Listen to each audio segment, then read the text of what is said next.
নমস্কার বন্ধুরা, মানবীর রান্নাঘরে আপনাদের সবাইকে স্বাগত জানাই। আমার আজকের রেসিপি মিষ্টির দোকানের মতো আলুর তরকারি বা কচুরির সাথে খাওয়ার মতো আলুর তরকারি বা আলু দিয়ে ছোলার ডাল।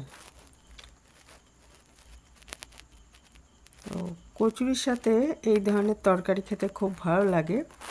তো সেই রেসিপিটাই আমি আজকে শেয়ার করেছি আপনাদের সাথে। এর জন্য আমি নিয়েছি এখানে 200 গ্রাম ছোলার ডাল। সেটা আমি ভালো করে 3-4 বার ধুয়ে সারা রাত ভিজিয়ে রেখেছিলাম। এমনি 3-4 ঘন্টা ভিজিয়ে রাখলেও হবে। তারপরে এটা আমি একবার ধুয়ে জলটা ফেলে দিয়ে প্রেসার কুকারে দিয়েছি 1 চামচ মতো নুন, 2টো কাঁচা লঙ্কা আর কিছুটা জল তো ছিল, আর আরও 1 গ্লাস জল দিয়ে এটাকে আমি 3 সিটি মতো দিয়ে নিয়েছি। তারপরে নিজে থেকে ঠান্ডা হতে দিয়েছি।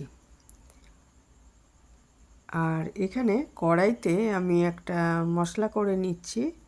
দিয়েছি একটা শুকনো লঙ্কা, দারচিনি কয়েক টুকরো, 1 চামচের একটু বেশি ধনে, 1 চামচ মতো জিরে, 3টে এলাচ। এগুলো আমি শুকনো খোলায় ভেজে নিচ্ছি, নিয়ে গুঁড়ো করে নেব।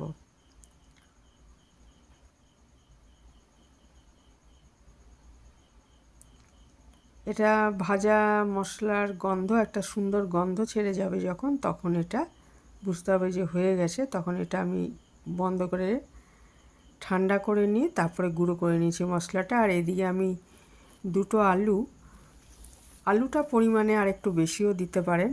আমি 2টো আলু দিয়েছি এখানে। এটা খোসা সহ কেটে ভালো করে ধুয়ে জলে ভিজিয়ে রেখেছিলাম।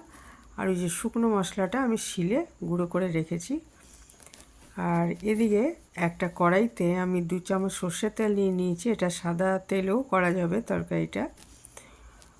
দিয়ে দিয়েছি ফোড়নে একটা শুকনো লঙ্কা, একটা তেজপাতা আর একটু পাঁচফোড়ন। আর এগুলো একটু হালকা মতো ভাজা হয়ে গেলে এর মধ্যে আমি 1/2 চামচের একটু বেশি আদা বাটা দিয়ে দিলাম। তারপরে ওই মশলাটা একটু ভেজে নিয়ে এর মধ্যে আলুগুলো কেটে এবং ভালো করে ধুয়ে রাখা, আর মিষ্টির দোকানে এরকম খোসা সহ আলু নেওয়া হয় সেরকমই নিয়েছি। আর 1/2 চামচ মতো নুন দিয়ে দিলাম। ছোলার ডালেও নুন আছে, তাই এখানে কম করে দিলাম নুনটা, পরে দরকার হলে দেওয়া হবে। আর একটু হলুদ দিয়ে দিলাম। দিয়ে এই নুন আর হলুদ দিয়ে আলুটা আগে ভালো মতো ভেজে নিচ্ছি। আলুটা ভালো মতো ভেজে তারপরে এর মধ্যে জল দিয়ে আমি এটা সেদ্ধ করে নেব 5-6 মিনিট, যাতে আলুটা সেদ্ধ হয়ে যায়। কারণ ছোলার ডালটা অলরেডি সেদ্ধ হয়ে আছে, তাই এটা আমি সেদ্ধ করে নেব। দিয়ে দিলাম একটু চিনি, এটা নিজেদের স্বাদ মতো দেবেন। মোটামুটি 200 গ্রাম ছোলার ডালের তরকারির জন্য 2 চামচ দিতে পারেন চিনি। আর মিষ্টির দোকানে নাকি এটা মিষ্টির রস দিয়ে করে, তো আমাদের তো ঘরে ওরকম মিষ্টির রস সবার থাকে না, কাজে চিনি দেবেন, 2 চামচ চিনি দেবেন। এতে একটু মিষ্টি মিষ্টি হলে ভালো লাগে তরকারিটা।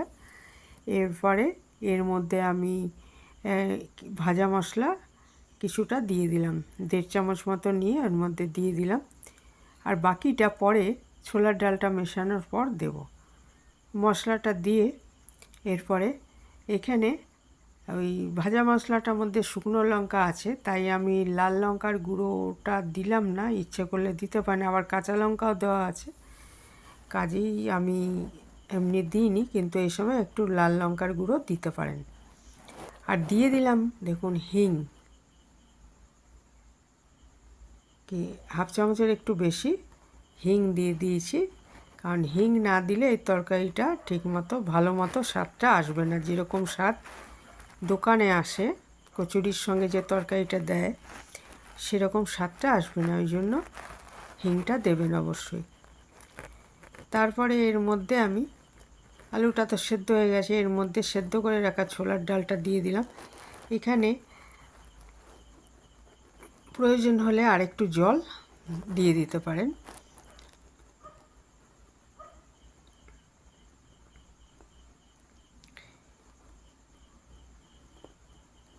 এটা সব ভালো মতো মিশিয়ে দিচ্ছি। তারপরে এর মধ্যে বাকি যে মশলাটা রয়েছে শুকনো খোলায় ভাজা, সেই মশলাটা আমি এর মধ্যে দিয়ে দিচ্ছি।